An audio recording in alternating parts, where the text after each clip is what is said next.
ते रमी फक्त आता क्रीडामध्ये आणू नये. रमी गेम मध्ये पुन्हा जर शासकीय करून टाकलं तर प्रॉब्लेम. तेवढी एक त्यांनी मेहरबानी केली पाहिजे.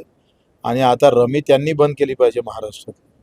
आम्हाला कोकाटेकडून त्याच अपेक्षा आहे. ते नाशिकचे आहे, चांगल्या भूमीतून तिथे गेलेले आहे. तर त्यांनी हा जो रमी, त्याच्यामुळं लाखो शेतकरी मजुरांच्या, गरीब मुलांचा आज मोठं आर्थिक संकट त्याच्यावर आलेलं आहे. त्याच्यासाठी आता माणिकरावनं पुढाकार घेतला पाहिजे या राज्यातला रमी गेम बंद करण्यासाठी. आता isakal.com आहे देशातील नंबर 1 ची मराठी न्यूज वेबसाईट. प्रत्येक अपडेटसाठी isakal.com ला नक्की भेट द्या. जसं तुम्ही माणिकरावांकडनं अपेक्षा करताय तसं दत्तमामा भरतेंकडनं काय अपेक्षा ठेवणार शेतकऱ्यांविषयी तर ते हाडा मासाचे शेतकरी असं त्यांनी सांगितलं. वाटते 90% आमदार, खासदार, मंत्री हे हाडा मासाचे शेतकरीच आहे. पण त्याचा हळही आमच्यासाठी राहत नाही, मासही कामी येत नाही. म्हणजे अतिशय वाईट अवस्था आहे. ज्याची संख्या जास्त आहे शेतकऱ्याची, ज्याचे प्रतिनिधी जास्त आहे आणि तोच पाय घासून घासून मरतं, ही या शेतकऱ्याचं सगळ्यात मोठं दुर्दैव आहे. आज कशालाच भाव नाही आहे, ना द्राक्षाला, ना कांद्याला आहे, ना कुठं. म्हणजे खताचे भाव वाढत जात असताना पुन्हा शेतीमालाचे भाव दिवसांदिवस पडत जातं.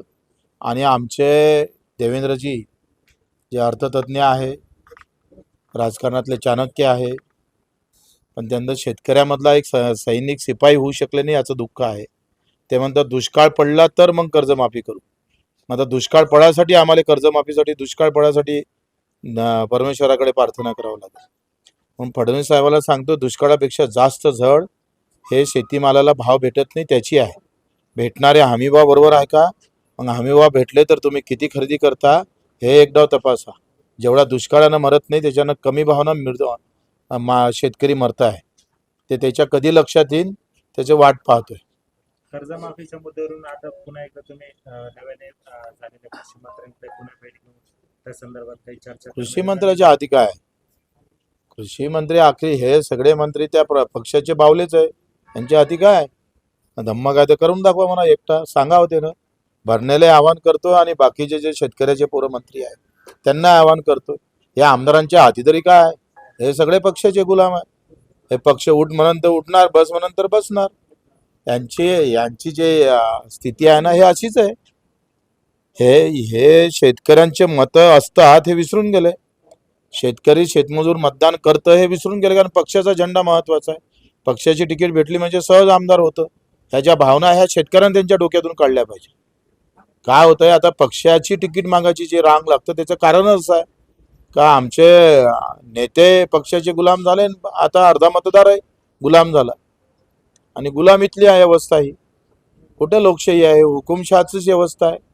आज रायगडमध्ये शेतकरी कामगार पक्षाचा मेळावा झाला, जयंत पाटील यांच्या पक्षाचा. त्या व्यासपीठावर संजय राऊत, राज ठाकरे सगळे एकत्र आलेले होते.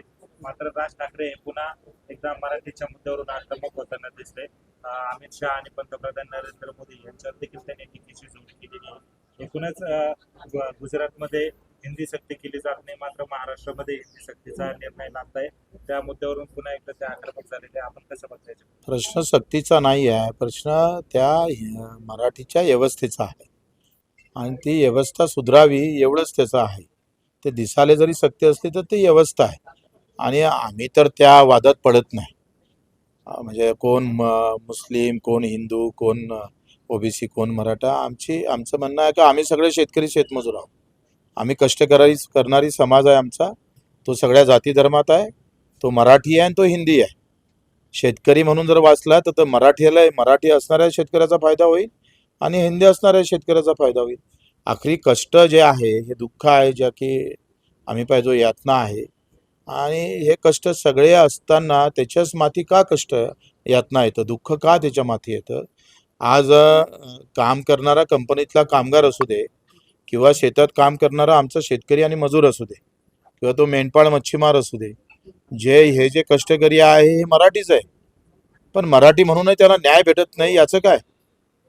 तो ओबीसी आहे म्हणूनही न्याय भेटत नाही, मराठा आहे म्हणूनही न्याय भेटत नाही, हिंदू म्हणूनही न्याय भेटत नाही. आता कोणत्या धर्मात जाऊ त्यानं नवीन? व्यवस्था तुम्ही जाती धर्म आणि भावनेतल्या खेळातून आमची हक्काची लढाई मागं पडू नये एवढीच परमेश्वराला विनंती करतो. यांना विनंती करून फायदा नाही, कारण हेच परमेश्वर झाले आहे.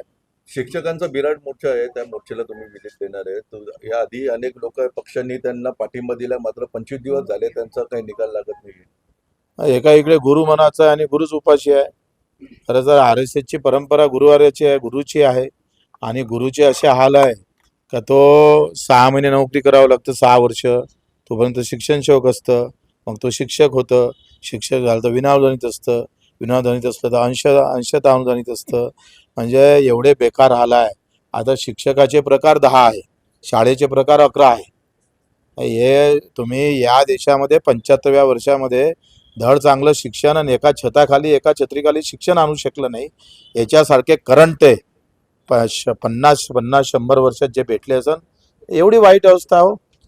म्हणजे शिक्षण सुद्धा समानतेनं भेटत नाही. याच्यापेक्षा काय दुःख आहे. हा आम्ही देश बदल गया, का ते बीजेपीचा नारा आहे, देश बदल रहा है. क्या बदल रहा है?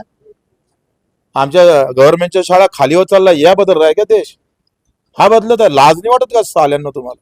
नाही भाऊ, त्यांना खरं तर आउटसोर्सिंगच्या याला विरोध आहे. खरं तर आता बघितलं गेलं तर या शिक्षकांचा जो सगळा खर्च आहे हा 34 कोटी मध्ये मी तेच म्हटलंय. आणि माझा अर्थ तुम्हाला समज, आउटसोर्सिंग अलग, कंत्राटी अलग. शिक्षक तर कम से कम एक असला पाहिजे ना.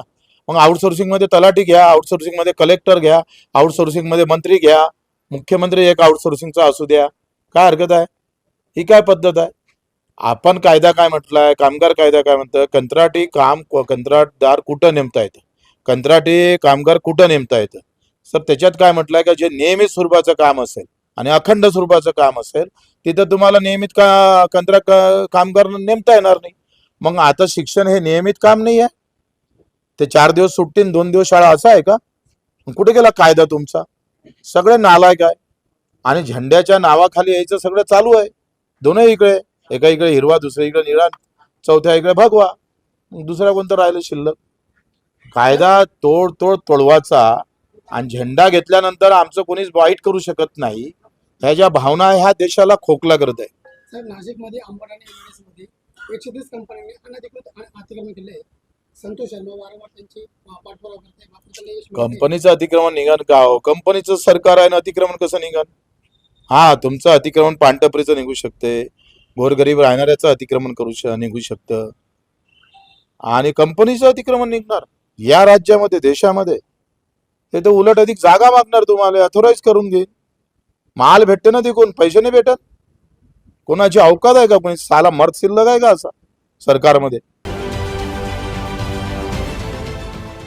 देश विदेशातील प्रत्येक घडामोडींचे लाईव्ह अपडेट मिळवण्यासाठी आता साम टीव्हीच्या सर्व सोशल मीडिया प्लॅटफॉर्मला लाईक, फॉलो आणि सबस्क्राईब करा.